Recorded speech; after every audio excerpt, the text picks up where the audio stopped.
Yeah, yeah, yeah, yeah. Because I'm happy, I'm a Muslim, that's what makes me happy, and that's the truth. Can we have the next question from the brother? Yes, thank you for the wonderful talk. My name is Chai.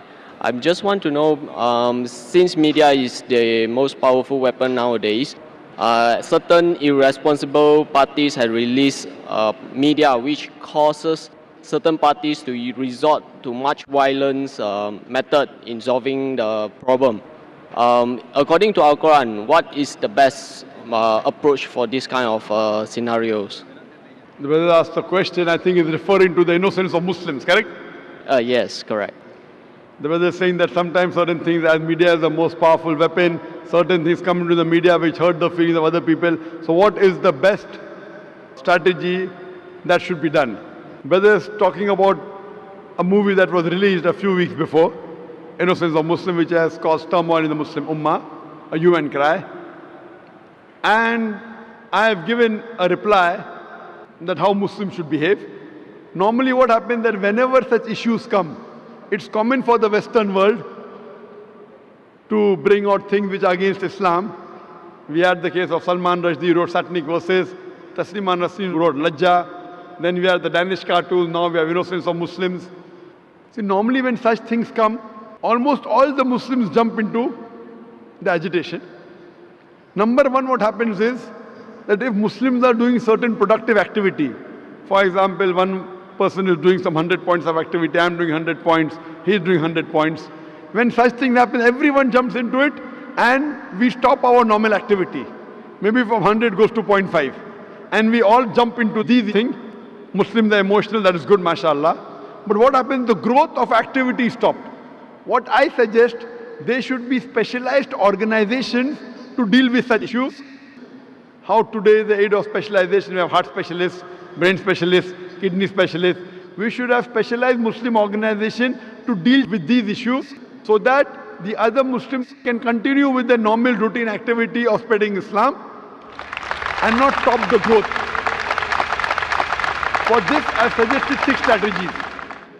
Number one, what I suggest is there should be a battery of international lawyers.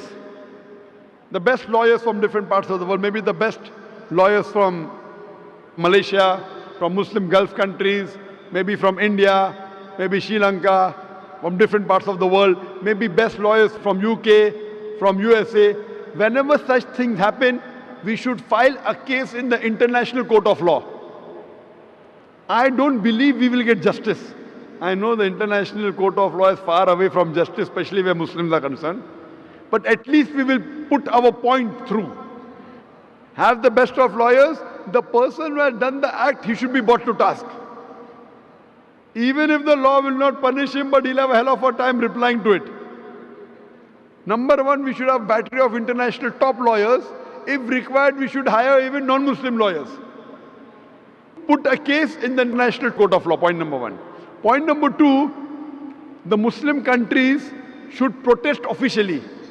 Through the foreign ministers of the country, they should protest through the ambassadors in that country that what has happened is wrong. Whichever country is involved in doing this act, all the Muslim countries through the foreign ministry, through the ambassador should protest, number two. Number three, we should give an intellectual reply to that act.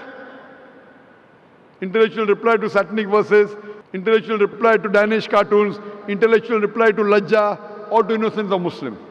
Strategy number 4, if we know the country involved in the act, if we know there is a dealing with the Muslim countries, there should be a ban in importing their products. The best example is during Danish cartoons, Denmark wasn't interested in listening to Muslims. So all the Gulf countries got together and they said, we banned the products of Denmark. They went in a loss of more than $1 billion. Then they wanted to sit across the table. Put a sanction against that country. If you believe in freedom of speech, we believe in freedom of using what we want. It's our wish whether we want to use Danish products or not. The moment there was a sanction against the Danish products, Denmark wanted to talk to the Muslims. This is strategy number 4. Strategy number 5, all the Muslims throughout the world should protest via email, via letters, via fax. Protest to the person who's involved, the organization involved, or the country involved. At last, there should be a mass peaceful protest. There should be a show of strength, a peaceful protest, but it should be peaceful. We should not damage the property of another country, should not hurt innocent people, should not indulge in violence. It is prohibited. We should not kill anyone of the same community. As I said earlier, it is haram in Islam. There should be a mass peaceful protest. A show of strength should be there. Millions of people should gather together, but it should be a peaceful march. We should not indulge in violence. If Muslims get together and do it intellectually, inshallah, we can give a fitting reply to such things. Hope that answers the question. Thank you. Let me tell you about my happiness. I get my happiness from Islam. It makes me kind and a better human.